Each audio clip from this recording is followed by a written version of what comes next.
Hi, this is Andrew with Good Space High Performance Builders. We are back at the Sacramento Passive House. Now we're at the stage where we have our subfloor installed, and we're just starting to install the air barrier. So that's what we're going to talk about today is air barriers, why that's important.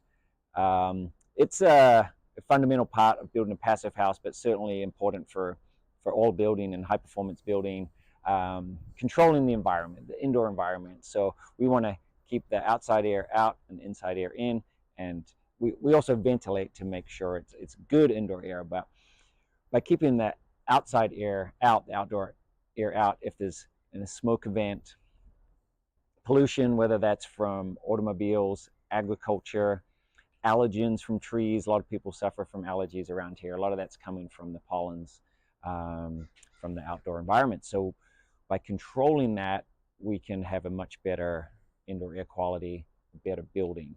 We're also managing the heating and cooling better because we're not losing heat or cold that we've paid to condition within the space, right? So because that would also travel with the air. There's other side benefits, I guess, to having an airtight enclosure. So when we talk about enclosure, we're basically talking about the space inside. So we've got the wall, the floor, the walls, and the roof. So by having an airtight enclosure, we're keeping out bugs. If we're airtight, there's no way those bugs are getting in. So that's a good bonus. Dust, so you just don't get as much dirt and dust. So cleaning, you don't get the buildup of the dirt and dust in the house, which is nice. And it's quiet.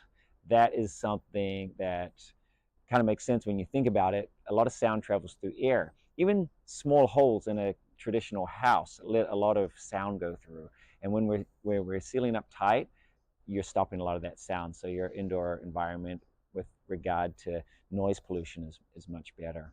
Another very important one is the condensation and mold that can happen in houses. Often that condensation occurs when warm air that has some humidity to it hits a cold surface, right? So if your envelope is leaking and there's air moving through and that air is carrying moisture, then hits a colder surface, it's going to condensate and then create water that can then cause mold inside your structure, rot, things like that. So the air barrier is doing so many things that we touched on: controlling the environment, bugs, dust, quietness, healthier home, no mold and condensation. So that's really why it's important.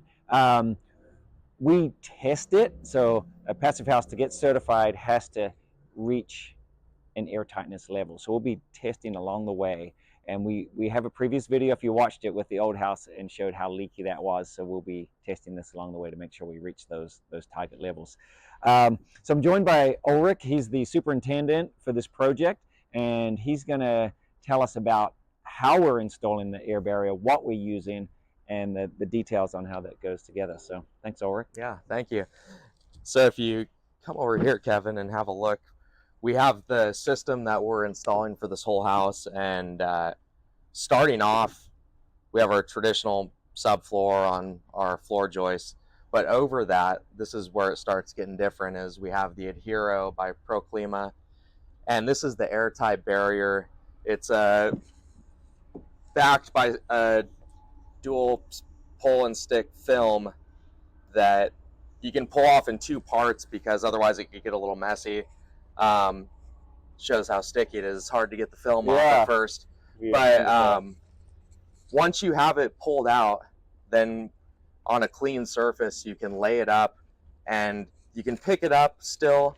But once you press it down, they have these little squeegees that apply pressure and flatten it out. Then it's stuck on there, and that makes our airtight barrier. So then moving upward from how this is going to be different from a regular house, in our walls, we'll have our penetrations. And for example, this is a drain pipe that'll be coming from the second story. And even having this airtight barrier, we would still have some sort of leakage around this pipe. So with this system, they make a gasket called the Roflex, and it stretches around the pipes and makes the airtight seal. Then they have a tape that reacts properly with the ADHERO membrane making it airtight as well. So basically tying all together to make one Ziploc bag of a house.